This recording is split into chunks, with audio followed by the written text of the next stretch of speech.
बढ़ाते हुए हम लोग वर्ष 2025 के बहुविकल्पी प्रश्नों पर चर्चा करने के लिए एक अंतिम सेट को देखते हैं, जिसका पहला प्रश्न है 0.2 m विलियन के 500 ml बनाने के लिए सोडियम कार्बोनेट की आवश्यक मात्रा है।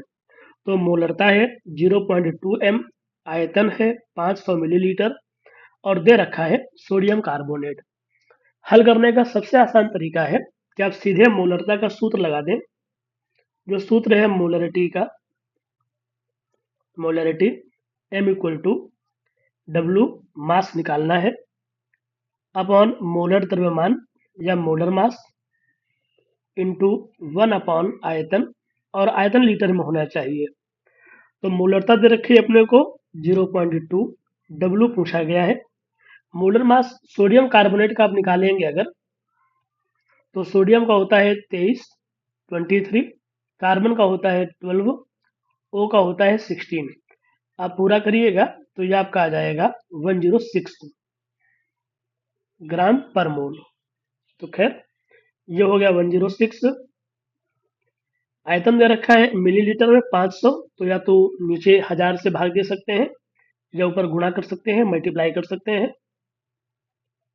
सॉल्व कर लेंगे तो ये आ जाएगा, ये कट गया, ये 2 हो गया, ये 2 से 2 चला गया, 0.1 बचा, आ जाएगा W इक्वल टू 10.6 ग्राम। तो 10.6 ग्राम सोडियम कार्बोनेट की आवश्यकता है इस विलयन को बनाने के लिए। दूसरा प्रश्न देखते हैं।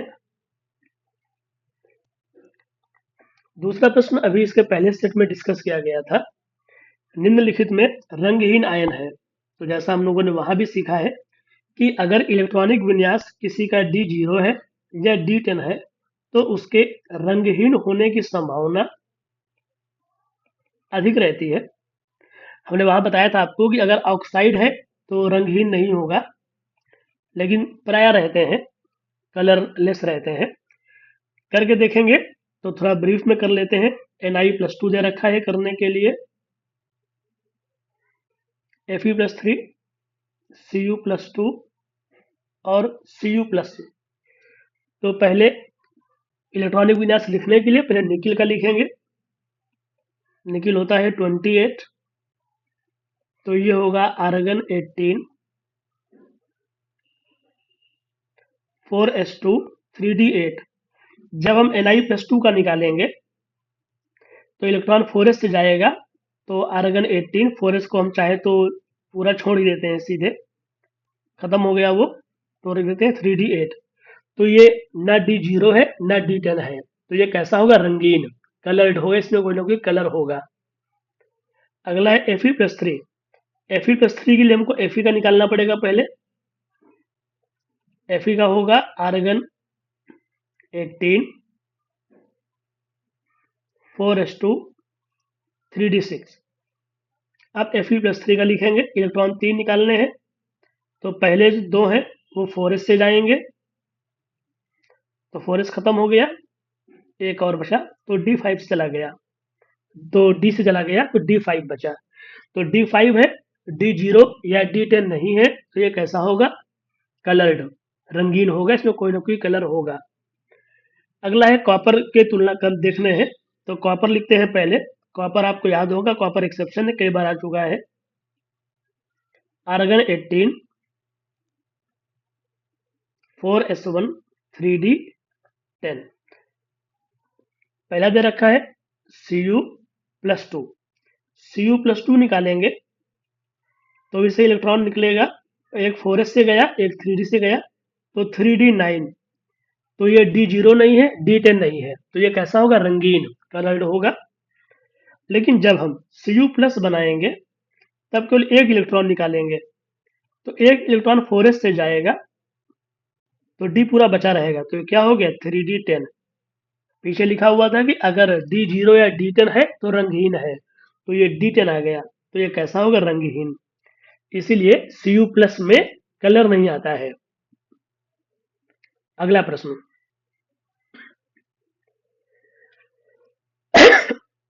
संकर आयन NiCN होल 4 X में X का मान है। NiCN होल 4 में जो x है, ऊपर जो आवेश आएगा, हमसे वो x पूछा है कि ये क्या होगा। तो यहाँ हमको ये पता होना चाहिए कि अगर निकिल में समन्वय संख्या 4 है,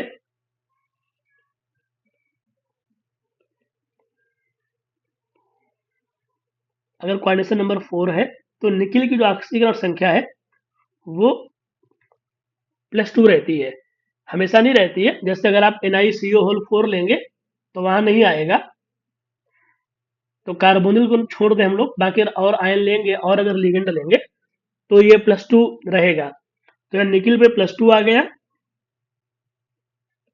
CN पर होता है -1 का चार्ज, और सब इक्वल किसके होना चाहिए, x के।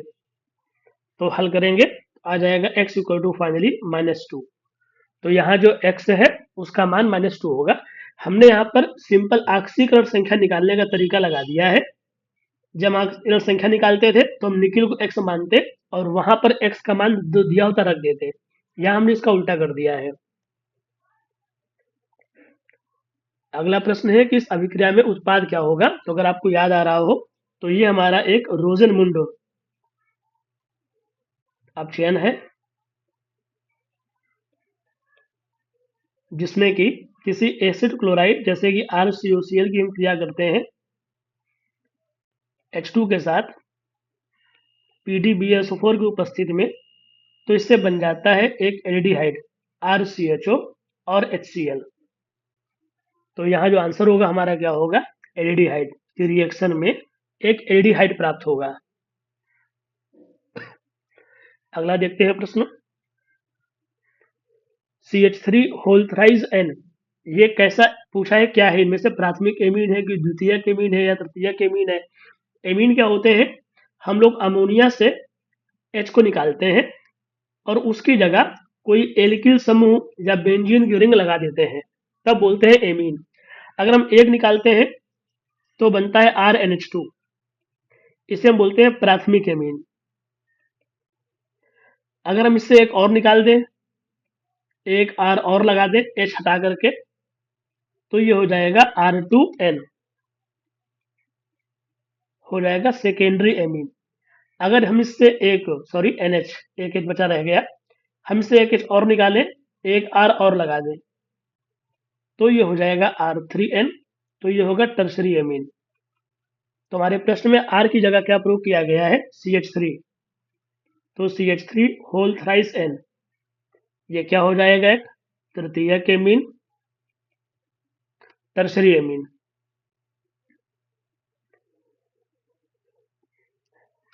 आखिरी थ्योरेटिकल का प्रश्न है, एस्कॉर्बिक अम्ल है, तो हम जानते हैं कि जो एस्कॉर्बिक अम्ल है, जो एस्कॉर्बिक एसिड है, ये विटामिन C का केमिकल नेम है।